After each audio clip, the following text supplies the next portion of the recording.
Tandaan nyo po, mga SSS pensioners na kabilang po sa pangalawang batch, yung mga tumatanggap po ng pensyon tuwing ika-16th day of the month, o yung may date of contingency, o araw ng kapanganakan, araw ng pagkamatay, pagkasakit o pagkabalda, mula 16th to last day of the month. Dahil magandang balita, ang inyo pong pension crediting schedule para po sa buwan na ito ng Enero 2026, mangyayari na po ngayong Biyernes, January 16, 2026. Yes, regular crediting schedule po yan dahil ang January 16, hindi po yan natapat sa holiday at hindi din po natapat sa weekend. Kaya aasahan po ang regular crediting schedule na magaganap sa inyo mga second batch SSS pensioners. Ang tabayanan niyo po sa inyong ATM card. Paalala po, wala po tayong pension increase na magaganap, no, dahil ang pension increase po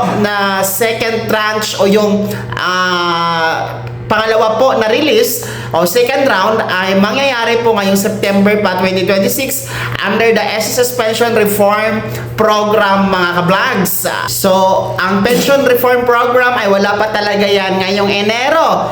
No, uulitin ko, September pa po yan magaganap, mga ka-vlogs. And yung ating second tranche na 1,000 piso na pension increase, hindi din po yan makakasama ngayong January 16 dahil wala pa yung pondo at hindi pa po yan maibibigay ni SSS mga pensionado. Kaya ang hindi po matatanggap ngayong Biyernes ay tanging pensyon niya lamang. Wala na pong iba, mga second batch, no?